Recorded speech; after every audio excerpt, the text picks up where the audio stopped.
Welcome to Your Life, Your Planet Food.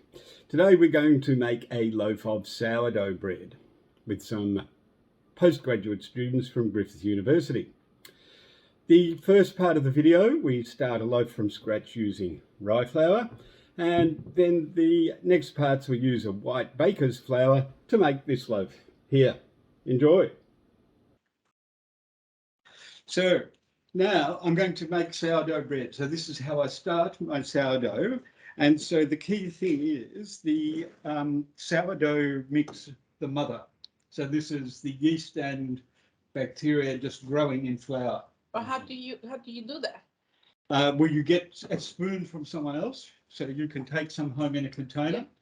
And to start it off, you would just put some flour in a bowl. Oh, that's normal. So this is rye flour, that's why it's a little bit dark. And then you use my big knife, take about half of your sourdough out of the where you keep it. And I change that maybe once every month so it doesn't get too old and crusty. And you mix the flour in with the sourdough, add some water, start to mix it up so that it's all wet. Now you don't want it too runny because you're going to turn it into bread. So you want it to be a dough. So you can see here I've mixed that up. It's a little bit dry, it's a little bit tough. So I'm going to add a bit more water but not too much. Now that's pulling together in one lump. So I have a bit more. Now in Brisbane it is usually pretty humid, and so the bread will get more wet over the day. So there's my sourdough mixed up. That will grow overnight. So what will happen is the yeast will start to eat the flour, and I will just leave that for a day. So that's it. 5 minutes.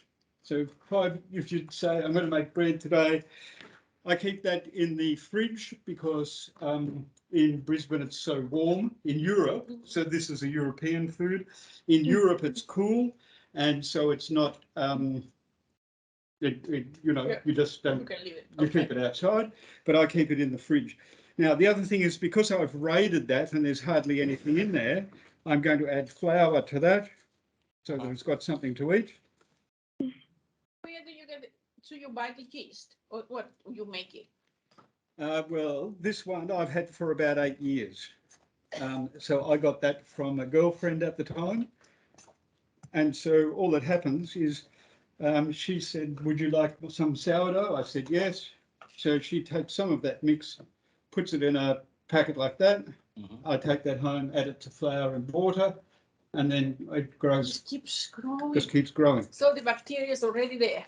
Yeah, the yeast and the bacteria are in there. Look at that. I never knew that. Did you know that? Yeah, so that's No.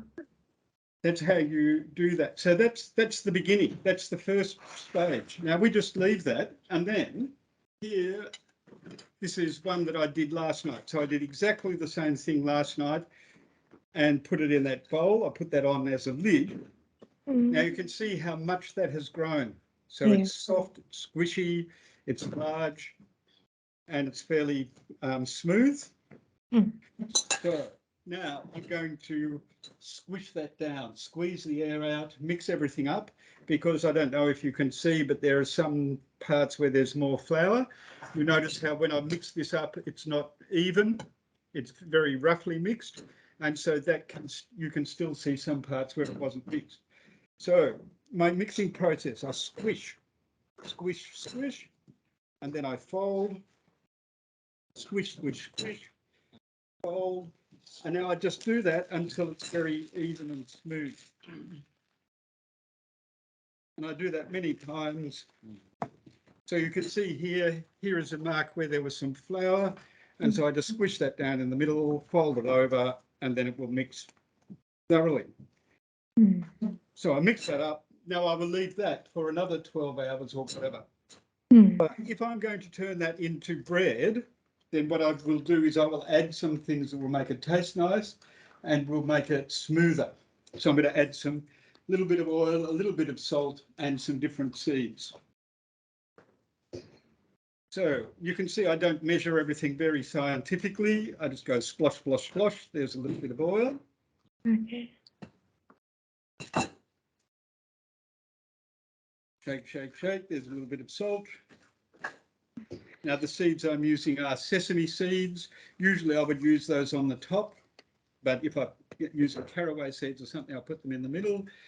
And then I mix that up using the same method. So I'm just washing it down with my fist, folding, washing, folding. Now, if we weren't using the board table at the university, I'd sprinkle flour on the board and do it on the board.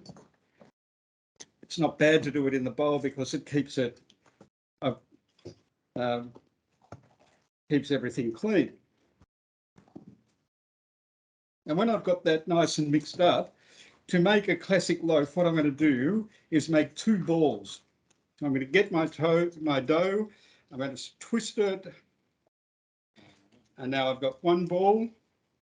I'm going to fold it in underneath, because now what I'm doing is see how there are these marks from where it's been squashed and folded. I don't want those marks visible because it's you will be able to see them after the bread is mixed up, after the bread is baked. See how there's a little hole there? That will still be visible.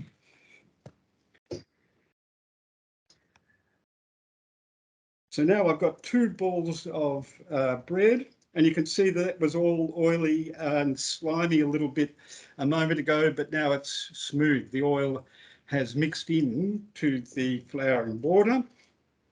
So I'm going to get my bread tin.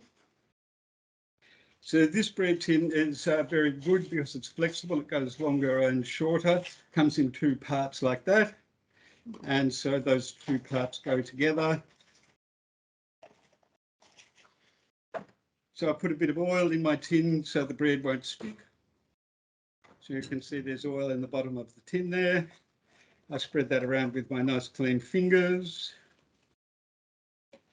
And I make sure that the oil is everywhere. Then I put one ball at one end and one ball at the other end. So now I've got two balls. Now I move my tin there so the balls are just touching. So now I've got the two halves of a loaf of bread. I'm going to use my sharp knife that I mixed up the bread dough with, and I'm just going to cut some slices across the dough like that. That allows the dough to open up. So the bread will open up and grow. I'm going to get some water. So this is the water that I was using to mix the dough. And I'm just going to paint the top of the loaves so that they're sticky on the top. So I'm just painting with this. This is a silicone paintbrush. Now I usually use milk for that. If you are using milk, you have to make sure you don't get it on the sides of the tin because it will burn, and then that will have a flavour of burnt milk. If it's on top of the bread. Now, I'm going to take my sesame seeds and I'm going to sprinkle them carefully on that wet dough. And because the dough is sticky, we will have seeds on top of our bread. Now, depending how warm it is, in maybe 4 hours, that will be ready to go into the oven. And before it goes into the oven, it will look like a loaf of bread. And when it comes out of the oven, it will look like that. Oh. So now we can slice up this sourdough bread that I made last night, and we can try it with a little bit of the hummus and the baba ganoush.